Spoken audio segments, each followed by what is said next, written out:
جی جرم ڈرامے کا ریویو دوں گی۔ ہم نے دیکھا کہ کہانی آہستہ آہستہ بڑھ رہی ہے، اور آج تو ہم نے یہ بھی دیکھ لیا کہ قاسم کی قبر پہ مظہر صاحب بیٹھ کے افسوس کر رہے تھے، رو رہے تھے، اپنی دل کی بات کر رہے تھے، اور لیکن پھر بھی نہ جانے کیوں مجھے ایسا لگتا ہے کہ یہ بھی ایک دھوکہ ہو سکتا ہے کہ انہیں کسی کی قبر دکھائی گئی ہو یا کسی اور کی میت دکھا دی ہو، کیونکہ فرحت کو ہم نے دیکھا کہ کافی اس نے ڈرامے شروع میں کیے ہیں، اور پتہ نہیں کیوں مجھے ابھی بھی ایسا لگتا ہے کہ وہ جو اس کی دوسری بہن ہے جو سنجیدہ ہے، وہ ہو سکتا ہے کہ اس کا بیٹا اس کے پاس ہو۔ مجھے کیوں یہ لگتا ہے کہ کہانی کا اینڈ سب کچھ بہت اچھا ہو جائے گا مظہر کے حق میں، جس طرح وہ سوچتا ہے اور اتنا دکھی ہے اپنے بیٹے کے لیے، تو وہ بھی فرحت کی کوئی گیم ہو سکتی ہے۔ دیکھیں ہو سکتا ہے کہ نہ ہو، لیکن مجھے ابھی بھی ایسا ہی لگتا ہے کہ وہ کہیں نہ کہیں ایسا ہی ہوگا۔ اور ہم نے دیکھا کہ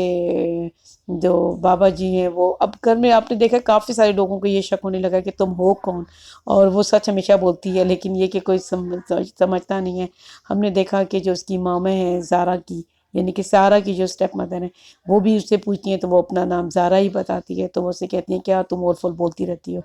تو ہم نے دیکھا کہ کہانی میں مطلب یہی ہے کہ ایک تو یہ کہ جو عادل ہے وہ زارا کو پسند کرتا ہے، اور زارا نے اسے ایک اچھی اسمائل دی ہے، اور سرمت کو ہم کافی شروع سے دیکھتے ہیں کہ وہ زارا کو پسند کرتا ہے، لیکن ابھی تو وہ زارا اس کے سامنے ہے، لیکن یہ کہ اصل میں ہے تو وہ تو اس کو زارا ہی سمجھتا ہے، وہ زارا کو پسند کرتا ہے، لیکن دیکھیں یہاں پہ بعد میں کیا ہوتا ہے۔ اور یہ تو ہم نے دیکھا ہے جو سارا ہے وہ تو عادل کو پسند کرتی ہے، اور ڈائننگ ٹیبل پہ ایک طرح کی تو ویسے یہی عہد و پیمان ہو رہا تھا کہ میں اس رشتے کے لیے تیار ہوں، اور دادا جان جو ہیں وہ بھی سرمت کے، وہ اپنی نواسی کو اپنی بہو بنانا چاہتے ہیں، یعنی کہ اپنے پوتے کی بیوی۔ اور ہم نے دیکھا کہ یہاں پہ جو دادی صاحبہ ہیں وہ بھی کسی حد تک اب وہ سارا کو پسند کرنے لگی ہیں، اور وہ مطلب جس طرح ہم نے دیکھا کبھی وہ منہ لگاتی نہیں تھی، لیکن یہاں پہ آج ہم نے دیکھا ایپیسوڈ میں اچھی ایپیسوڈ تھی، اور آج کی ایپیسوڈ میں دیکھ کے مزہ بھی آیا، اور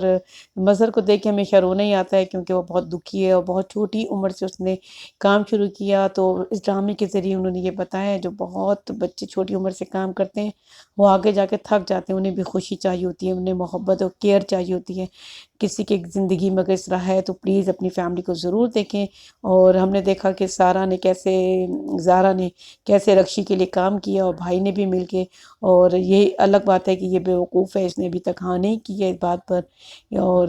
بہر ان اینڈ ہم نیکسٹ دیکھیں گے کہ وہ سارا کو ٹرسٹ کرنے لگے گی، اور زارا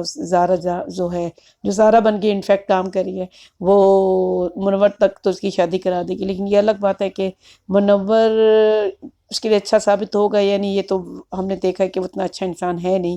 اور ہر لڑکی کی زیادہ فری ہو جاتا ہے، تو اس طرح کا دیکھیں۔ بہرحال اس کی طرف سے، یہ اپنی طرف سے تو یہ لوگ منور کے لیے اس کے لیے کام کر دیں گے کہ ہاں جی منور کے لیے یہ شادی کرنے کے لیے راضی ہو جائیں گے، اور دونوں کس کے ساتھ کون سی ہیروئن بنے گی یہ بھی واضح نہیں ہو رہا، لیکن مجھے تو یہی لگتا ہے کہ